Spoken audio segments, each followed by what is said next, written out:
یا بنی اسرائیل اذکروا نعمتی التی انعمت علیکم، اے بنی اسرائیل، اسرائیل کو سمجھ لیجئے یہ مرکب لفظ ہے، اسر اسی سے اسیر بنا ہے، اسیر جو کسی کا قیدی ہوتا ہے، ایل عبرانی میں اللہ کے لیے ہے، اور اسرائیل کا ترجمہ ہے عبداللہ، اللہ کا غلام، اللہ کے ساتھ بندھا ہوا اس کی اطاعت کے قلاتے کے اندر۔ تو یہ اسرائیل یہ لقب ہے حضرت یعقوب علیہ السلام کا۔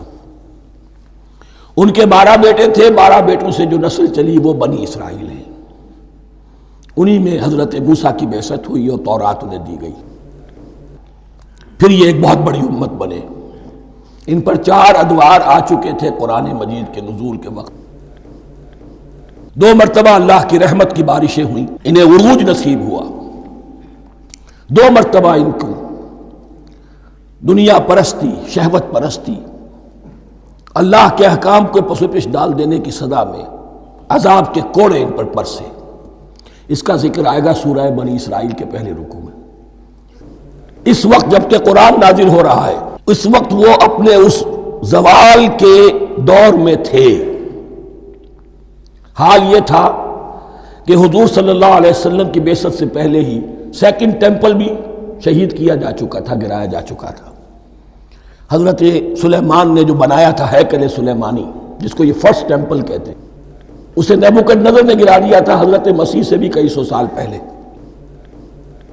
لیکن اس کے بعد پھر یہ رومنز نے سن 70 عیسوی میں حضور کی ولادت سے 500 برس پہلے ان کا یہ یروشلم تباہ و برباد ہوا، اس میں لوگوں کو قتل کیا گیا، قتل عام ہوا، اور 2nd ٹیمپل جو ہے وہ بھی گرا دیا گیا، جو اب تک گرا پڑا ہوا ہے۔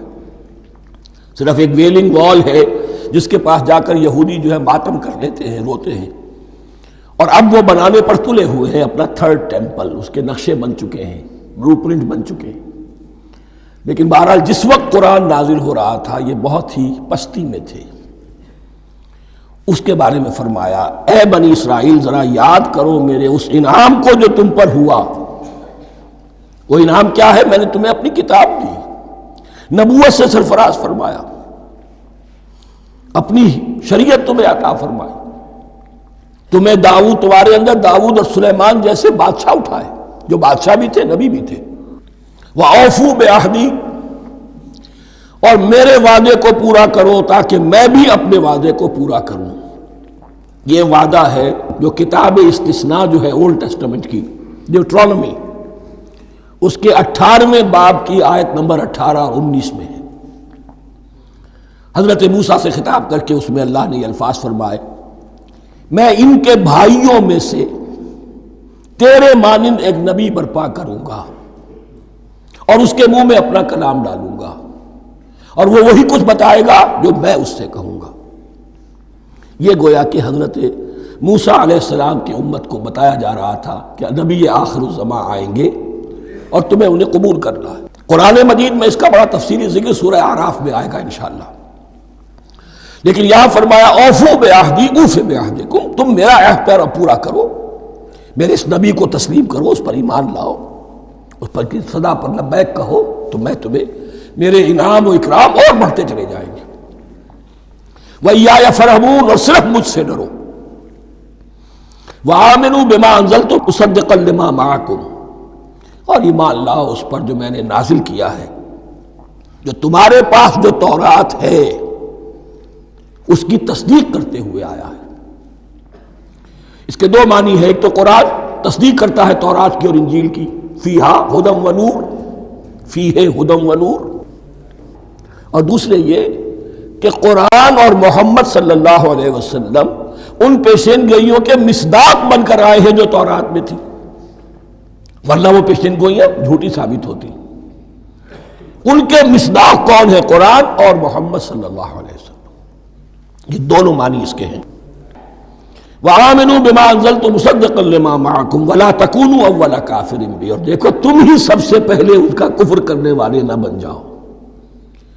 تمہیں تو سب کچھ معلوم تھا، تم تو منتظر تھے، تم تو آخری نبی کے انتظار میں تھے اور ان کے حوالے سے دعائیں کیا کرتے تھے، کہ اللہ اس نبی آخر الزمان کے واسطے سے ہماری مدد فرما اور کافروں کے مقابلے میں ہمیں فتح عطا فرما. یہ آئے گا آگے چل کر اسی سورہ بقرہ کے اندر.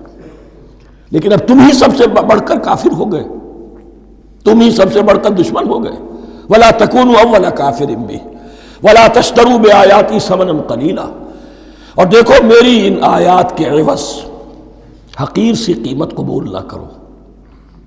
یہ آیات الہیہ ہیں، ان کو رد کر رہے ہو کس لیے؟ ہماری مسندیں، ہماری حیثیت، ہماری چودراہٹیں، کہیں ان پر کوئی آنچ نہ آ جائے. حقیر سی چیزیں، یہ صرف اس دنیا کا سامان، اس کے سوا کچھ نہیں. وَلَا تَشْتَرُوا بِآيَاتِي ثَمَنًا قَلِيلًا وَإِيَّايَ فَاتَّقُونِ، اور صرف مجھ میں سے تقوی اختیار کرو، میرا تقوی اختیار کرو. وَلَا تَلْبِسُوا الْحَقَّ بِالْبَاطِلِ وَتَكْتُمُوا الْحَقَّ وَأَنْتُمْ تَعْلَمُونَ، اور نہ گڈمڈ کرو حق کے ساتھ باطل کو، اور مت چھپاؤ حق کو درا حالے کہ تم جانتے ہو. یہ بات اچھی طرح نوٹ کر لیجیے، جانتے بوجھتے کر. ایک ہے مغالطے میں کرنا، وہ ضلالت ہے، گمراہی ہے. ایک جان بوجھ کر کرنا، حق کو پہچان کر اسے رد کرنا، یہ پھر اللہ تعالیٰ کے غضب کو دعوت دینا ہے. ریت آف اللہ، اس کے غضب کو دعوت دینا ہے کہ حق کو پہچان کر اس کی نفی کی جائے. وَأَنْتُمْ تَعْلَمُونَ. علماء یہود قرآن مجید میں آگے چل کر آئے گا، ایسے پہچانتے تھے محمد کو اور قرآن کو جیسے اپنے بیٹوں کو. یعرفونہ کما یعرفون ابناہم، ایسے پہچانتے جیسے اپنے بیٹوں. وَأَقِیمُوا الصَّلَاةَ وَآتُوا الزَّکَاةَ، دیکھو نماز قائم کرو، زکوٰۃ ادا کرو. وَارْکَعُوا مَعَ الرَّاکِعِینَ، اور جھکنے والوں کے ساتھ جھکو. یہ اول تو رکوع کو انہوں نے اپنے ہاں سے خارج کر دیا تھا، ثانیاً باجماعت نماز ان کے ہاں ختم ہو گئی تھی. وَارْکَعُوا مَعَ الرَّاکِعِینَ، جماعت باجماعت نماز کی طرف اشارہ ہے.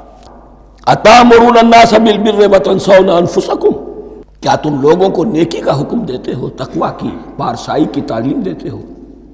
میں کہہ رہا ہوں نا کہ اصل میں مخاطب کون ہے؟ علماء یہود.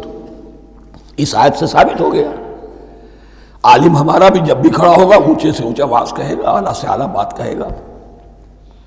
اکثر و بیشتر کا حال یہ ہے کہ ان کا اپنا کردار دیکھیے تو کوئی مناسبت ہی نہیں اس سے کہ جو وہ بات کہہ رہا ہے.